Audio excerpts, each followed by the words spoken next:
Welcome learners. Today's topic is challenges of environmental education. In the previous lectures, we have discussed about the need, importance and scope of environmental education.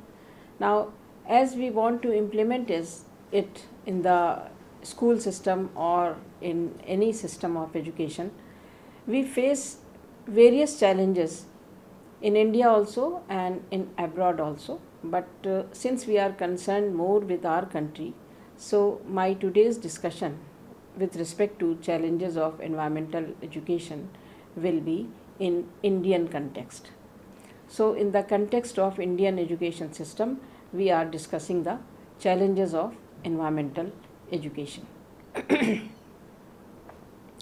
Today's lecture will comprise of various aspects, like firstly I will introduce the topic to you, then we will discuss various challenges one by one, like inadequate content, time allotment for environmental education, lack of activities related to environmental education, lower academic value, overburdened curriculum, lack of trained teacher, negligence in eligibility criteria for teachers, lack of career counseling, and lack of organizational support.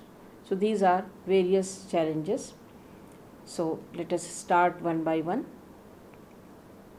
Addressing environmental issues is a major concern of the entire globe. Industrialization, population, pollution, poverty, and hunger for luxury are major causes of environmental degradation. The problem of environmental degradation has not been limited nowadays to only one country or one region of the country. It has increased to the entire globe, and it has reached to the heights of its extremity in various parts of the country and in various parts of the globe. Education has a vital role to play alongside other stakeholders in generating environmental awareness. There are NGOs, there are governmental bodies, and there are various departments of education everywhere, and they are performing their own role. But along with those agencies, education has an important role, a very important role to play, because teachers' impact and impact of education as a whole is very impressive, and it has everlasting effects on students and on various communities and in society at all. Education itself has many challenges that hinder in awakening citizens to care for the planet. So, imparting environmental education has become a challenge nowadays. In India, we are facing a lots of problem. We are not reaching the people in general education. We have not achieved the target of universalization of elementary education itself. We have not approached to each and every citizen and each and every child in order to give him or provide him proper education. And specifically, environmental education is facing a lot of challenges. So let's see what are various challenges that we are facing in India in order to incorporate environmental education in the curriculum and in order to provide environmental education at various levels of schools, colleges, universities, and in higher education system. Some initiatives have been taken by the Government of India through various boards, through NCERT and through UGC. Government has started taking steps. For example, the UGC has introduced environmental education as a compulsory undergraduate subject across various disciplines including arts, science and commerce. So far as NCERT is concerned, it has incorporated environmental education at the school level nationwide. In state boards, almost all Indian states have integrated environmental education through their respective state curricula. So we can see that at state level, at national level, and through UGC in higher level institutions, we have tried, the government of India has taken steps and initiatives to incorporate environmental education throughout the country at various levels of education. So, curriculum designed at all levels to integrate environmental issues across various disciplines and across various subjects is an important step taken by the government of India. But despite all these initiatives, many loopholes remain and they are demanding urgent diagnosis and reform. You see, revision of curriculum should be there every year. A thorough revision should be there because we are changing ourselves. The environment is changing, the conditions and situations of country is changing. So according to the situation, we should proceed further. So we should revise the syllabus depending upon the current need. So as the situation demands, we should try to revise our curriculum and we should try to incorporate the recent developments and the recent demands of the society, of the nation and the community. There are 9 key challenges which have been described as main targets in environmental education in India. Number 1 is inadequate content. Number 2, insufficient time allotment. Number 3, lack of activities related to environmental education. Lower academic value, overburdened curriculum, lack of environmental awareness and teacher training, negligence in eligibility criteria for teachers, lack of career counseling, and lack of organizational support. These had been reported by Karma Sharpa et al. 2022. These are only 9 key challenges, and other challenges are not limited to only these 9, but these may be treated as the most crucial or most important key issues with respect to the challenges of environmental education. But there are many more challenges with respect to incorporating or imparting environmental education in India. Now we will describe it one by one. So the first challenge that we have taken over here is inadequate curriculum content. Environmental education content in India is often fragmented and it lacks sufficient depth to address contemporary environmental challenges. This point has been pointed out by NCERT in 2005. So NCERT has observed that the content of environmental education in Indian education system is often fragmented and it lacks sufficient depth to address contemporary environmental challenges. As observed by UNESCO in 2020, curriculum frameworks emphasize theoretical knowledge more than experiential and field-based learning. So UNESCO has came to the point that while imparting environmental education, we should switch over to the practical aspect and we should emphasize more on experiential learning rather than theoretical knowledge. So this is also very important aspect, that in order to incorporate the curriculum of environmental education and in order to implement the curriculum of environmental education in the system, we generally include the theoretical aspects and we neglect experimental part, the practical part, whereas more important part in this regard is experimental part or practical work, the field work, etc., so that the children get first hand experiences and they know the problems of environment by being in the environment, not from outside. As once it was said that environmental education is education for the environment, by the environment and through the environment.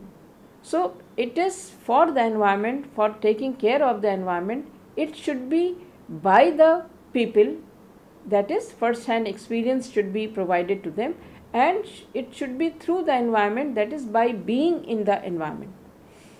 So students receive limited opportunities for direct interaction with environmental issues in their local communities. This has been observed by Palmer in 1998. Tilbury in 1995 has observed that without first-hand environmental experiences, learners may find it difficult to develop environmental responsibility and sustainable behavior. Unless and until the students and the children are brought to the environment directly and they come across the environment, they realize the issues related to environment by themselves by getting first hand experience, it will be difficult to develop in them a sense of responsibility, and it should be difficult to mold their behavior towards sustainable environment. Environmental education content should connect classroom learning with real world environmental problems and community needs. This has been observed by authors Siddiqui and Khan in 2015.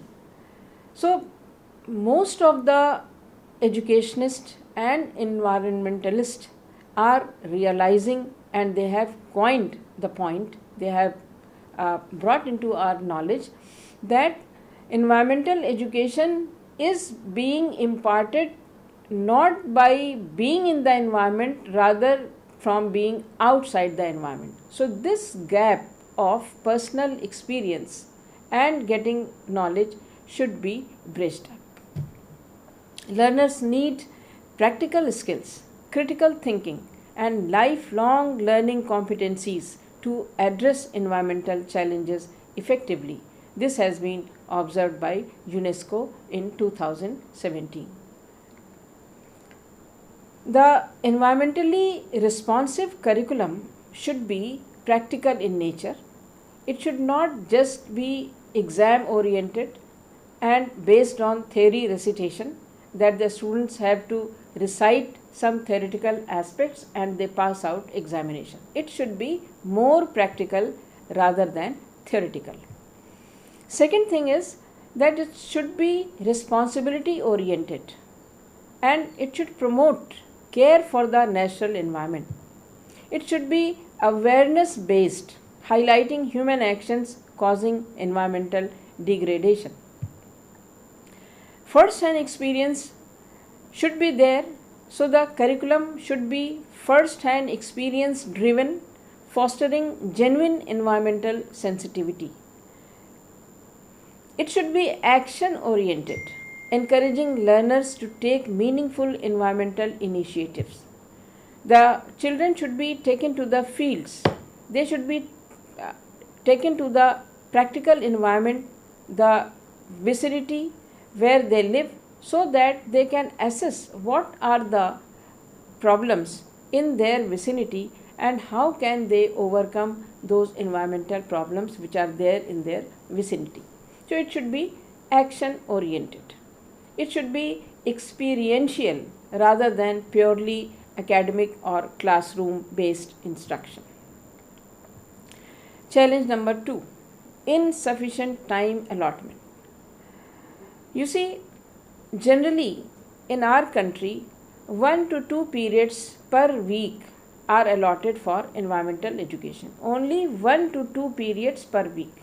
So this is inadequate time given to environmental education in most of the schools in India. It is treated as additional or substitution subject, not a core discipline. It is scheduled in marginal slots, often placed after lunch or on low priority days. So, the weightage which is given to other subjects like maths, science, social science, languages, such weightage is not given to environmental education. So, its schedule in timetable should be increased and more periods should be given to or assigned to the environmental education. CBSE mandates at least 2 periods per week with graded assessment, rarely followed meaningfully. The people generally take environmental education content for granted. They don't take it seriously. So their negligence results into unmeaningful convey of the curriculum. So it should not be like that, and due weightage should be given to the environmental education and the periods which are allotted for environmental education content. What happens in board exams? It has been observed that the 10th class students who have a pressure of board exam, they consider environmental education and such outdoor activities as an extra and unnecessary burden or load. So this attitude of the board students is not good and it should be modified. They should develop positive attitude towards the environment and its content. Ensuring sufficient time for environment learning is need of the hour. 2 environmental education periods per week are mandatory under CBSE guidelines. It should be increased. Student performance is assessed through grades rather than formal examinations. So, in final examination, the weightage should be there on environmental education also, just like the weightage given on other subjects. Environmental education activities are often perceived as an additional burden by board exam students. It should also be resolved and their burden should be reduced so that they can take the assignments under environmental education wholeheartedly with due interest and with due time. Heavy academic workload limits participation in environmental activities. So the workload should also be reduced. Various committees of India and commissions which have been set up time to time have focused on reducing the burden of curriculum, but still we have not been able to reduce the burden of curriculum and academic workload. Environmental education is frequently overshadowed by examination oriented subjects. Children put more emphasis on other subjects like science subjects, like languages, English and other subjects, and they focus less on environmental education. So greater balance is needed across all areas of the curriculum. Third challenge is lack of environmental activities. Insufficient time allotment plus curriculum burden results into the educational institutions having little capacity for environmental activities.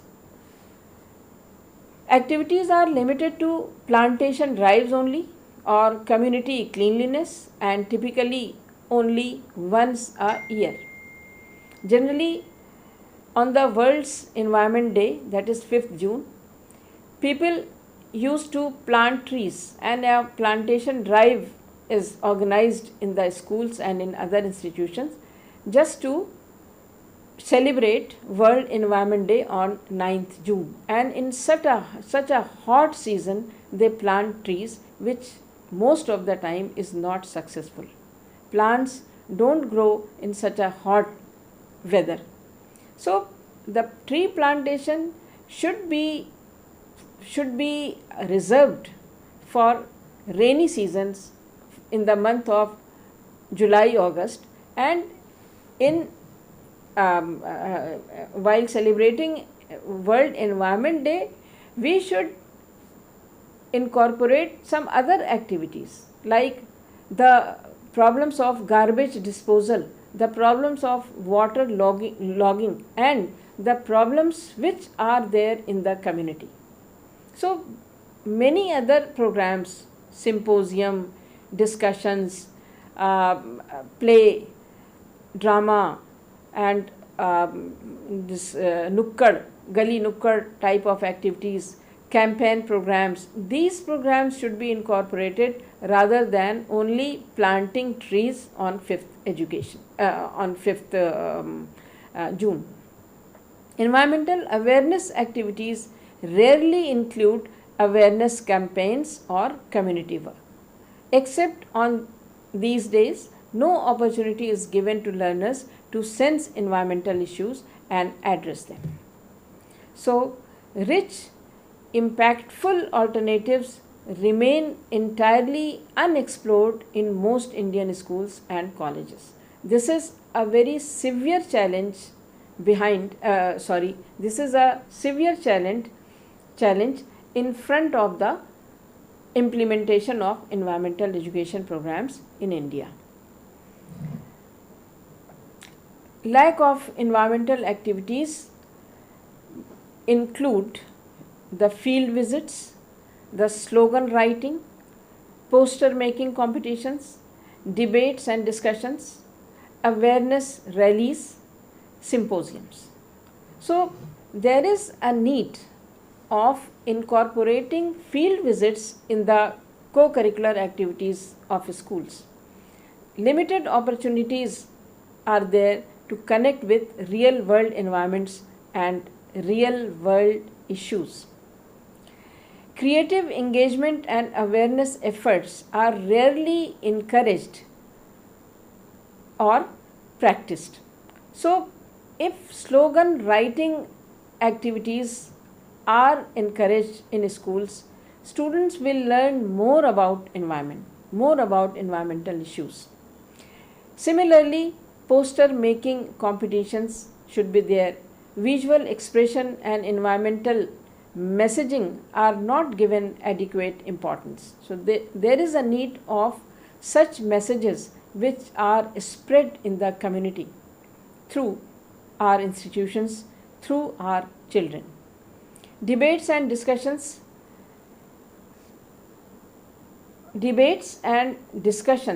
on environmental issues increase critical thinking in students. So this aspect, critical thinking on environmental issues, is not fostered through discussions. Awareness rallies should be there. Community outreach events to spread environmental sensitivity are rarely organized. So schools, sometimes independently and sometimes in coordination with various NGOs which are taking the issues of environment, schools should organize awareness rallies and they should reach the community. So community outreach events should be organized time to time to spread the message of environmental awareness, environmental protection and beautification of this earth and making this earth a more better place to live. Expert-led events on environment education and sustainability topics should be taken in symposiums. They should be discussed by organizing symposiums in schools so that a larger group of students is involved in thinking about the environmental degradation and in thinking about the problems of environment and to solve them. So what is the impact of this lack of environmental activities?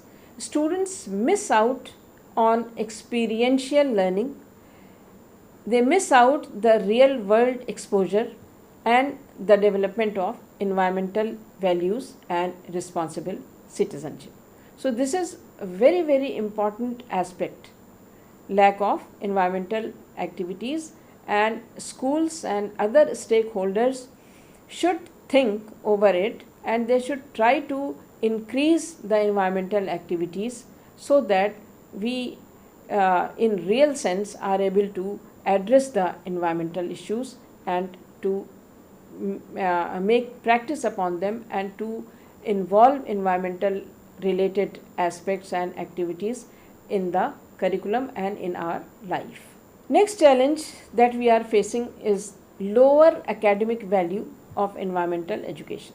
In comparison to other subjects, children, teacher and authorities are putting less value on environmental education.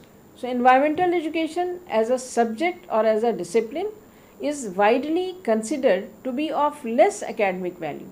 So this has to be focused and this has to be understood that environmental education is also of high value and it should be treated of high weightage, it should be given high weightage in the curriculum. Even environmentalism as a career is perceived as having low importance by students, parents and institutions. Schools rarely offer environmental education as a daily subject like mathematics, English or science. Colleges and universities seldom offer it as an honors subject or a recognized career path. In India, we are lagging behind. In other countries, there are full-fledged departments of education, departments of environmental education, where they are running courses in which the students are getting honors degree at graduation level, they are getting master's degree at master's level in environmental education. So it is a need of the hour that environmental education as a main subject, as a core subject should be highlighted and should be emphasized throughout the curriculum at various levels and in different parts of the country. Siddiqui and Khan have observed that students consider environmental education to be of no academic value to them. This perception needs urgent transformation among learners, among intellectuals and the nation as a whole. Enhancing the academic significance of environmental education. There are educational provisions at various levels and the subjects offered in schools and universities signal that environmental issues are secondary.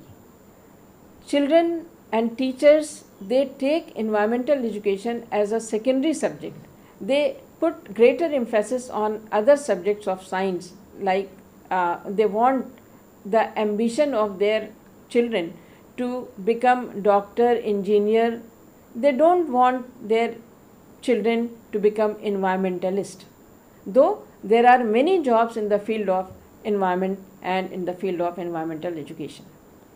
So low prestige given to environmental education results into low enrollment, fewer environmental specialists are there, and weaker environmental policy advocacy is the result of this low enrollment. This cycle perpetuates a generation that treats the environment as unimportant in both academia and life.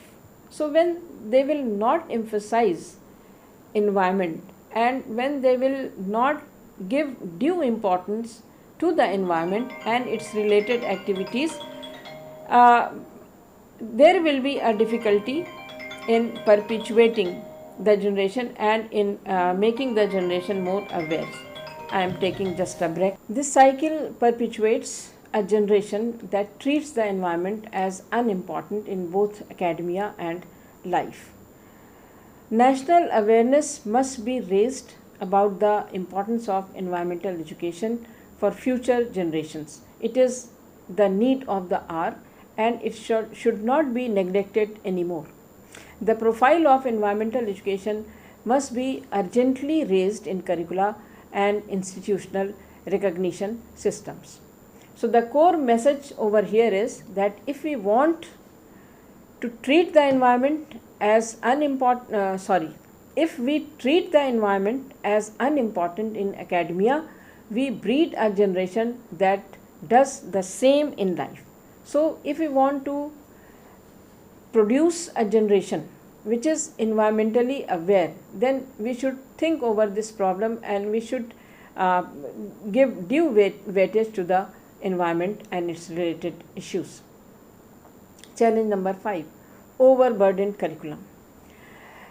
The children in schools are overburdened with subjects, with their homeworks, with practical works and projects and dissertations.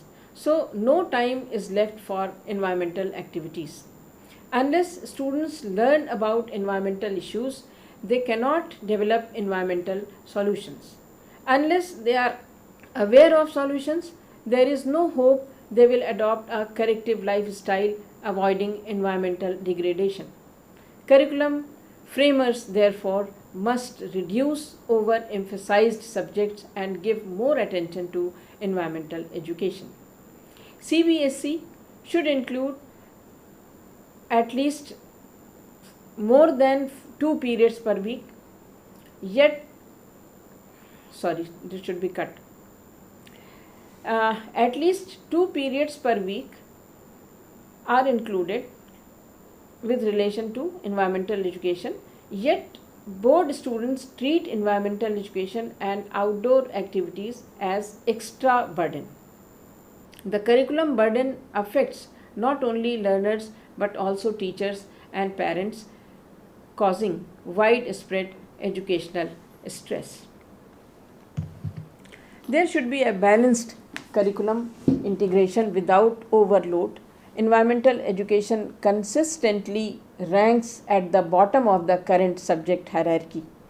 It is treated as a soft elective rather than a core discipline essential to responsible citizenships. Board exam pressure causes both students and teachers to deprioritize environmental education. Cross-curricular integration, embedding environmental education in science, social studies, maths and languages could reduce the burden. The goal, not merely to add environmental content but to reimagine education around ecological responsibility. This point is a very important point and it should be elaborated at this juncture.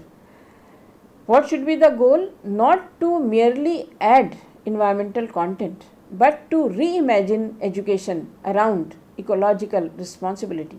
So, there is a need to change the mindset. The mindset should be towards environmental protection. A student should be developed into an environmentally fit citizen, an environmentally conscious citizen, so that in his practical life he develops an attitude in such a manner towards the environment that he becomes a responsible citizen of the country. So, curriculum reform must address this structural imbalance by reconsidering subject prioritization of the national level. The next challenge is lack of trained teachers. B.Ed and D.El.Ed teacher training programs rarely include any discussion of environmental issues. Environmental education has been incorporated in the curriculum of B.Ed and D.El.Ed as an optional subject. So, many children do not opt this subject, so it has not been included as a compulsory part of the curriculum in B.Ed and D.El.Ed. So, Mostly teachers who are being trained through these programs are not aware of the environmental issues.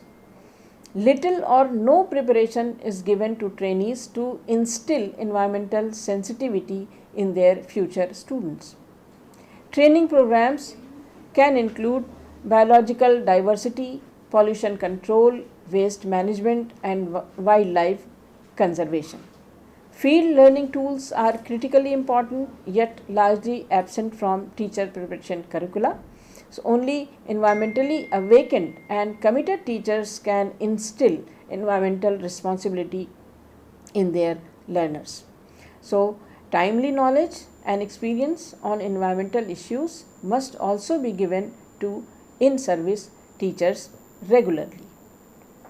Building teacher capacity for effective environmental education.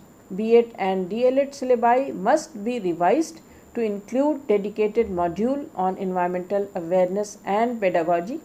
Teacher educators must themselves be retrained in environmental science and sustainable development. It is mandatory that field-based learning components are included and they are built into teacher training, not optional add-ons. In-service professional development must treat environmental education as a priority area for ongoing teacher growth. Teacher competence directly shapes student awareness. Improving teacher training is the highest leverage intervention. Environmental education must be woven through all of teacher preparation, not confined to a single module. Challenge number 7, negligence in eligibility criteria for teachers. The required things are PG in environmental science B.Ed qualification, STET clearance for classes 6 to 10 and D.El.Ed for primary levels. And what is the reality? Basic BSc degree only is there. No environmental science specialization is required and may not even be able to define environment. Teaching without proper knowledge or training is there. Establishing robust standards for environmental educators. Underqualified teacher delivering environmental education, the subject suffers in credibility, depth and impact. Students receive incomplete or inaccurate information, undermining environmental literacy and trust in the subject. Unqualified instructors resort to rote teaching, defeating the purpose of experiential environmental learning. Low quality instruction reinforces the student perception that environmental education lacks academic seriousness. Strict enforcement of eligibility norms is not bureaucratic, it is an educational imperative with ecological consequences. So, professional standards for environmental educators must be defined, enforced, and continuously upgraded. Challenge 8, lack of career counseling. Students are unaware of the vast and exciting career pathways that environmental education opens up. There are a number of career choices like environmental advisor, UNDP, UNEP, WWF, IUCN, EIA, environmental impact assessment specialist, environmental activist, agricultural technologist, air quality inspector, animal services worker, policy and government roles. These are various career choices with which students do not know. Expanding the environmental career horizon. Environmental science opens doors to policy, to law, research, advocacy, education and corporate sustainability. Global demand is there that it should grow focus on climate change, biodiversity and sustainability, creating unprecedented opportunities. Corporate ESG, environmental, social and governance roles are expanding rapidly across industries worldwide. Government bodies at national and state level actively seek trained environmental officers, inspectors and policy advisors. International organizations like UNDP, UNEP, WWF and CEE offer globally impactful, well compensated positions. Career counseling programs must be updated to reflect these opportunities, inspiring students to pursue environmental education with ambition. Challenge number 9, lack of organizational support. Education is not solely the responsibility of government, teachers, and parents. Every stakeholder must contribute in the field of environmental education. Environmental organizations can spare time sharing their experiences and expertise with educational institutions. These organizations can fund schools and colleges to organize environmental awareness workshops. Cleanliness and conservation activities can be conducted in collaboration with community workers and volunteers. National Council of Science, Technology and Communication can organize environmental campaigns in institutions. Environment is home to all of us, making it a joint responsibility to support environmental education.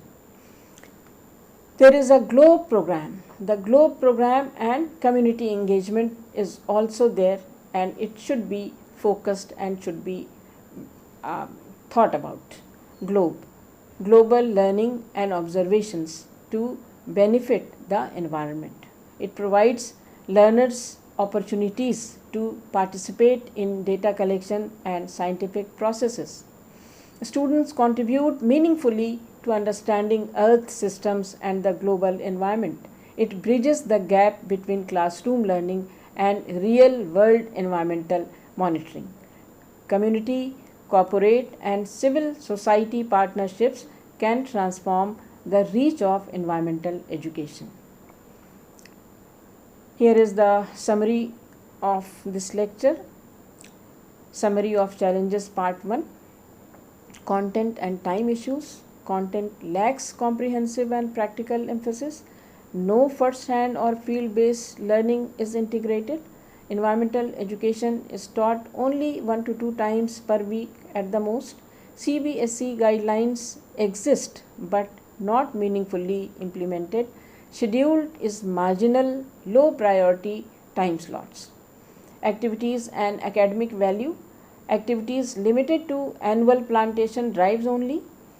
Debates, field visits, symposiums remain unused. Environmental education is seen as academically unimportant by most of the students, rarely offered as a daily or honors subject. Environmental careers are unknown to most students. Students are overburdened with mainstream subjects. There is no time left for environmental engagement. Teachers receive no environmental education training in B.Ed and D.El.Ed. Unqualified teachers are there to teach environmental education. Only BSc teachers are teaching environmental education. Eligibility criteria for environmental education teachers is not enforced. Career and organizational support is lacking. Students are unaware of vast environmental education career options. International organizations are remaining unknown to most of the students.